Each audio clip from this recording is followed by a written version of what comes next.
Well, fellas, here we are yet again discussing the state of the player base. Now, why are we discussing this? Well, there's a couple of reasons behind that.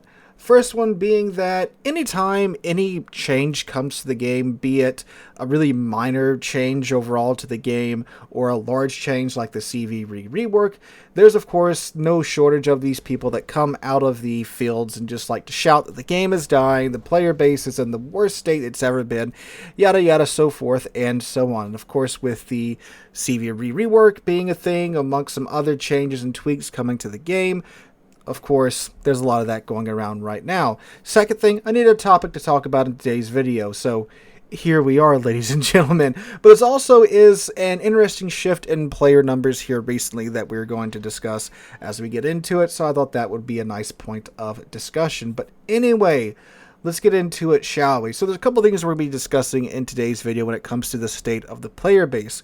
We're going to be talking about the raw player numbers, and we're going to be talking about the quality of the player base, if you will.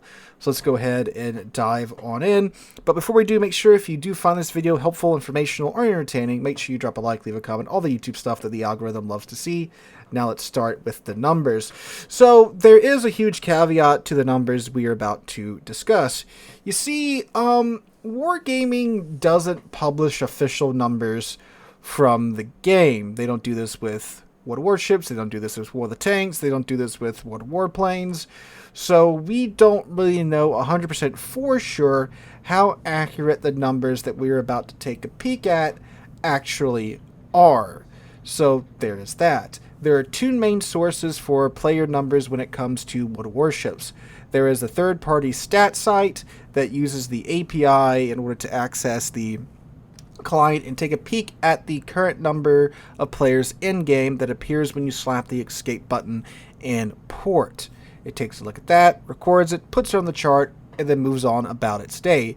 And then we have the Steam charts. Of course, that's ran by Steam, and it tracks the number of players that are playing the game using the Steam client. Of course, that's a much smaller percentage of the overall player base, but as we've seen time and time again, the trends that are normally present on the third-party stat site are present on the Steam's page. So that's typically the two sources that we use. So let's take a look at the numbers, shall we? So I'm going to start with the North American server because that's a server that I play on. So yeah, the summer was really bad, fellas. We had a very low player count over the summertime here on North America. The average player peaks were down to the mid 7,000s, and then they would peak sometime around the low 8,000s. That is not good at all, fellas. And that's through, keep in mind, that is through the 4th of July event in the Wisconsin and all that. That's not great at all. So that was definitely something that was raising some eyebrows for sure. However, what we do see starting with, I believe, August, September-ish numbers right now, the player numbers are peaking in the 12,000 range again, which is a very strong recovery from the summer months. And that's very likely to the anniversary event being a thing right now. Obviously, there's a ton of free stuff that players can acquire right now in the anniversary event, so that's likely drawing a large number of players back. And what we see here isn't exactly uncommon with the fluctuation in player numbers. Typically during the summer, starting around May-ish, you see a big drop off in players because it's the summer, people are going on vacation, school's out, college is out, so again, everyone's going about their lives, taking their summer vacations, taking a break from the game, going outside and touching some grass. It just appears that this summer a whole hell of a lot of players on North America went outside and touched grass over the summer, but now as we get into August and September, you're seeing those player numbers start to come back up, again back to 12,000-ish, peaking again on average here on the North American server. So that's about typically where you'll find the North America server in the fall and winter months. Typically we see the biggest peak around December, January-ish with the Snowflake event taking place in game. So a very weak summer for North America, but a very strong recovery so far. Again, what we've seen from the August numbers and getting into the September numbers as well. Will that trend continue? Maybe, probably, yes, because of the anniversary event. And then, of course, that backs onto Black Friday, which is another popular event. And then we have the Snowflake event in the winter. So that's typically, as far as like events, thinking, those are drawing players in. That's what I can see happening with the player numbers. But again, school's back in session, college is back in session. People are playing, World Warships more because they're stuck inside more. So there you go. So what about the European server, the almighty EU server? Well, interestingly enough, there's a very similar story over there on the EU server. They too had a very, very rough summer there, fellas. They had some very low player numbers even for the European server. But yet again, we see the same thing happening with the August and September numbers. You're seeing a pretty strong resurgence out of those couple of months. So again, same story, but with roughly like double to triple the number of players because the EU server is very mighty. If we check out the Steam charts, sure enough, we see that same trend there on the Steam charts. A very weak couple of summer months, but a strong recovery in the August and September timescape. You can see that the peak has pretty much gone back to the same as it was before the summer peak there with the Steam chart. So there you go. Now, of course, if you do take a look at like the North American server, the lifetime run, you can see that it is fairly steady but slowly decreasing overall. Very, very, very slowly do you see that, those peaks start to, not exactly get to where they were in the previous years. And keep in mind, too, that this is the lifetime chart of the game. This is 9 years of World of Warships. You see that it is very, very, very slowly decreasing over on the North American server. EU, it looks like rock solid. Like, whatever's happening over there, looks like the number of players is just incredibly stable on the EU side of things for their lifetime chart as well. So there's those numbers. So as far as like what we've seen in the past versus what we see now, besides the summer being overly rough for North American and EU servers, it's about right. There's not a huge drop off in players. Like, half the player base just didn't disappear overnight, and the trends are, well, continuing to do what they do. So there is that. And again, this is the closest thing we can get to accurate numbers, because the only people that know that know how many players are in the game and know the true numbers, that would be Wargaming, and they don't usually share hard numbers with us. So we are left to, again, come to our own conclusions there with those numbers. But again, pretty much what we've seen happening for the past few years is continuing to happen with the game, which is, again, EU incredibly stable, North America fairly stable with slight decline. So there you go. Again, but with a rough summer, albeit. So that's the numbers out of the way, the hard numbers. Now, some things that are a bit more difficult to track. So a comment I've been seeing popping up more and more and more and more and more and more in my comment section and elsewhere in the World Warship sphere is that there are less skilled players and that the quality of the player base has gone through the floor.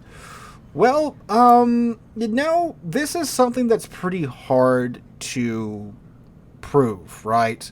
Because unless you have access to everybody's stats, which, I mean, you can get into some pretty large chunk of the player base stat numbers using other sites like, the World Warship stat site. Unless someone wants to go through there and like get the average win rate of everyone out of the way, which the average win rate is about 48-ish%. That's considered to be average. Something I do want to mention is that there have always been potatoes in this game. There have always been those players that you just watch them play and you're like, dude, what are you doing? The players that always sell broadside in ships that have absolutely terrible belt armor, or just sell broadside in general all the time, 24/7. They get deleted and they don't know what happened. And the players that always just eat walls and walls of torpedoes, torpedoes that you saw coming because there's a destroyer sitting on that channel or on that flank, because there's always a destroyer sitting on that flank if there's a torpedo destroyer in the game. They're always sitting torpedoes down that flank, and yet this guy's just selling broadside on, eats a wall of torpedoes, and then is confused as to why he ate a wall of torpedoes. There's always been those players. Look, I've been here since 2017, 2018, and yeah, there's always been potatoes. But what I do think is happening is that you got a couple things going on. Wargaming is making it easier than ever, in some cases, to skip to higher tier by giving out mid-tier tech line ships and events. I'm not sure if you guys have noticed this, but starting a couple of years ago, in many an event, you could start to get like tier 6, tier 7, even in some cases tier 8 tech line ships as part of certain events. And even in some promotional material, Wargaming will give players, again, mid-tier tech line ships. So that's, of course, making it incredibly easy to go straight into, tier 7 and tier 8, tiers that are considered to be, higher tier. So they're skipping those tiers that, basically teach you the game and teach you the mechanics and such. They're getting to go right over that. Another thing, too, is that there's, of course, more higher tier premiums now than ever. And there's lots of higher tier coal ships. And while coal ships are great and all, they're free premium ships, essentially, if you're already playing the game and you're earning coal doing so. Of course, when you have free tier 9 ships, all you have to do is play the game for a few months, and you can just get a tier 9 ship. And if someone buys a tier 9 ship with coal that is completely outside the normal playstyle, of course they're not going to do very well with it. Of course, too, we have those same old people just buying high tier premiums because they don't want to grind and they want to skip right to tier 9. That's been a problem since day one, with players buying tier 8 premiums back in the day, but now they can buy tier 9 and in some cases tier 10 ships every now and then. So that's still happening and that's still going on. Another thing that is potentially leading to a quote-unquote player quality decline is that there are a lot of the more experienced, high skill competitive players that are just leaving the game for two reasons. One, it's a 9-year-old game, fellas. Like, there are people that started playing this in high school, and they've been married, they've had kids in the lifespan of this game, right? That's how old of a game we're talking about here, so of course keep that in mind too. So all these higher skilled competitive veteran players, they are leaving the game because, one, again, the game is 9 years old and they've simply moved on in life, and two, burnout. There's not really a large competitive scene in the game in the first place, especially on the North American server. There's only so many times you can get enjoyment out of the umpteenth, tier 10's clan battle season, right? It's just kind of the same thing over and over again, the same meta ships. Every now and then, a newer ship would get introduced and it would kind of, mix things up a little bit, but things typically, again, settle back down because that new ship gets restricted, and playing the same tier 10 clan battle season over and over and over again is pretty boring. Now, we had that tier 9 and tier 8 season, which is pretty cool. I don't know why they don't bring that back, but I really enjoyed that season. It was a nice mix-up, and this season's a tier 8 season, so who knows? Maybe they're trying to recover this in the future. And then, of course, COTS going invite-only was a big killer to, the big tournament, right? Because that's what COTS was. But now, of course, it's essentially invite-only, so that's not really helped.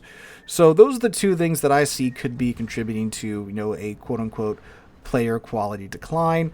On top of the fact, too, with some rings being introduced, although that happened, 2 years ago, that was a big curveball thrown at the player base, right? Lots of new mechanics to learn, lots of things changed very quickly, and it takes the player base time to adapt to new things. But obviously, if you want to see how well adapted the player base is to submarines, go take one out and see how long you survive for. You might be surprised.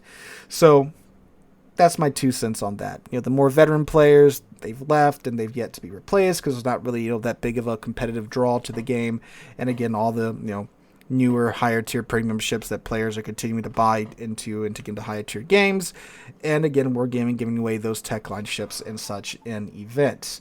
But speaking about older players leaving and newer players taking their spot, another thing that I've seen quite a few times on the channel is that there's quote-unquote no new players. I disagree with that, because as someone that runs a larger Warships YouTube channel, I see in my comments and in my stream chat all the time that people are saying they're new players, they're asking for advice on this ship or that ship, and just take a look on the screen right now. I simply typed into my comment search feature in YouTube Studio, I'm a new player. So no other variations beside I'm a new player. You can see I've got hundreds and hundreds and hundreds of results over the past couple of months of players self-identifying themselves as new players just from my YouTube comment section, let alone stream chat. And that's just, again, those 3 words: I'm a new player. 4 words, actually. Man, I'm bad at math and English, right? And no other variation beside that. Okay, so there obviously are new players coming to the game. Are they coming in fast enough to replace older players that are leaving? It appears on the North American server, not fast enough. On the EU server, apparently so. Who knows? But again, EU server is incredibly stable one way or another, however you want to dice it up. So there are new players coming to the game. I mean, I've been making guides here recently on, how to do this with new players, how to do that with new players. And those videos are doing pretty well for there being, quote unquote, no new players in the game. So, yeah. Another thing that, of course, and kind of the topic of this video, the whole mantra of the game is dying. That's something that, people have been saying that since probably a few months after the game released, right? Oh, the game is dying. When something that these people don't like is introduced into the game, oh, the game is dying. And, well, no duh, the game's dying. All games die. We all die. You've been dying since you were born, right? You're born, buddy, you're only going to live for so long, fella. So technically, the second you spawn in on this plane of existence, you're dying. Just like how the second a game goes up, it's dying from day one because it's only going to be here for so long. Now, it might be a long time if you look at games like World of Tanks and World of Warcraft, right, and War Thunder. But yeah, the game is going to eventually die one day. I mean, how long is it going to be for World of Warships? If we go by, again, the trends that have been happening for the past years on the North American server, the game's got a solid, 5 years left, which, I mean, that'll put it at a 14-year-old game. That's not a bad run for such a niche genre, right? I mean, that's pretty good. Now, when people are saying, the game's dead or it's dying, no, the game's not dead, fellas. Come on. This isn't Concord, an actual dead game that, is being pulled, 2 weeks after it was launched? That's a failure of a game, fellas. War Thunder Naval, I don't have to sit 5 minutes in queue unless I'm playing at 3 o'clock in the morning on North America to get a game mostly full of bots. I mean, War Thunder Naval, that's literally what the high tier experience is right now. You sit in a queue for 5 minutes, you get into a game, half of the players are bots. So yeah, those are games and modes that are definitely, quote unquote dying or dead. I mean, who knows? Maybe War Thunder can bring it back. They're doing so well in ground and air that, they're kind of just dragging Naval along against its will, it seems, at times. But yeah, will the game die? Sure. One day it will. But, I mean, players said, or I don't know if they're even really players anymore, but commentators said submarines are going to kill the game. And here we are, several years on from the introduction of submarines. I know, submarines only officially came out, a year or two ago, but they've been, in testing for, a year and a half before that. And we're still here. I can still go click battle and get into a game in, 2 seconds. So yeah, no, I mean, yeah, did submarines go through their growing pains? Absolutely. Are they still frustrating right now? Yeah, but they're still here. The CV rework was supposed to kill the game. The game is still here. Some are saying the CV rework will kill the game. Who knows? Maybe it will. Maybe it won't. But is the game dying? Yes. Is it going to die next year? No. Is the quality of the player base going down? Maybe. I mean, it's really passive at high tier now, but I mean, with these new Pan American battleships coming in and some other changes that have been being made to the game, especially with the CV rework, who knows? Things might change. I'm saying the Pan Asian battleships might change things because we've been getting quite a number of secondary close-in, geared ships here recently. And even with the cruisers, the Spanish cruisers, they're kind of geared to more close-range engagements and such. But, again, we'll see what happens in the future. So what I'm saying is that, yeah, sure, the game's dying. Is it going to die tomorrow? No. We still, again, probably got a good 4 or 5. I'd say at minimum a good 4 years left with this game before it's, in like a World of Warplanes situation, right, where there's a few hundred players playing every day. It's got a couple of things going for it. Again, as you can see, a really steady player base, and it's just about the only thing in the ship-based early 20th century naval combat genre, right? I mean, besides War Thunder Naval, and again, you see how that's going. So that's, again, by itself is probably going to keep it alive for quite some time. But anyway, guys, it's my 2 cents on that subject. Let me know in the comments down below what you think about the whole situation. Do you think the game is in any danger of dying anytime soon, or do you think it's got a few years left in it yet still? Again, let me know what you guys think about this and all that in the comments down below. Hope you guys have a wonderful Tuesday, wonderful rest of your week. Hope to catch you guys in the next one.